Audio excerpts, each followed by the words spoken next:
Sir தமுமுகலேருந்து ஒரு நபர் வந்து எம்எல்ஏவும் கூட அவரை வச்சு ஒரு இஸ்லாமிய அமைப்புகள் எல்லாத்தையும் மொத்தமாக உட்கார வச்சு விஜய் அவர்கள் வந்து பிஜேபியோடைய பிடிஎம்மு அப்படின்னு ஒரு காவி சாவியை பூசுறீங்க.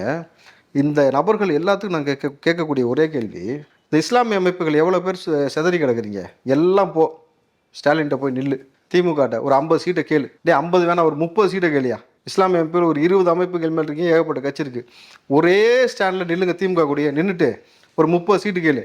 30 சீட்டுக்கு உங்களுக்கு கொடுத்து உங்களை ஒரு ஆளாக்கி விட்டான்னு வச்சுக்கேன், நான் உங்களுக்கு எதிராக பேசவே இல்லை, திமுக எதிராக. செஞ்சிடலாம். சீட்டு கொடுத்தா பேச மாட்டீங்க. கொடுப்பீங்களா? செத்தாலும் கொடுக்க மாட்டாங்க. யாரு? நீங்கள் செத்தாலும் கொடுக்க மாட்டாங்க சார். ஆனால் இவ்வளோ தளபதி விஜய் அவர்கள் யாருன்னே முழுசாக தெரியாமல் அவர் வந்து பிஜேபின்னு சொல்லி லேபிள் குத்துற நீ இந்த வாய் இந்த ஓவாயை வச்சுக்கிட்டு, ஏண்டா பிஜேபியோட கூட்டணி இருந்தது யார்? திமுக இருந்துச்சா? பிஜேபி வளர்த்து விட்டாங்களா? பாபர் மஸ்தி இடித்த பிறகு குறிப்பாக திமுக வந்து பிஜேபியோட கூட்டணி இருந்துச்சு. அன்னைக்கெல்லாம் பொத்திக்கிட்டு இருந்தீங்க எல்லாரும் இஸ்லாமியன்ற பேரில். நீ மார்க்கம் சொன்னதே கேட்டியா? முதல்ல கொடுங்கோல் ஆட்சியில் பலம் நிற்காதன்னா 2 சீட்டுக்கு 3 சீட்டுக்கு அங்கே போய் நின்றுட்டு இளவு எடுத்து அங்கிட்டு போய் பண்ணி தொலைனா சம்மந்தமே இல்லாத ஒரு ஆளுக்கு வந்து பிஜேபி சாயம் பூசத்துக்கு வந்து நிற்கிறேனாக்கா நீ என்ன மாதிரியான ஜென்மன்னு ஒன்று இருக்குல்ல? இதை மற்றவன் பேச யோசிப்பான், நான் யோசிக்க மாட்டேன். நம்ம பயப்படுறது இறைவனுக்கு ஒன்று தான், நபிகளோட வழி தான். ஆனும் போது நீ எனக்கு எவனா இருந்தால் எனக்கு என்ன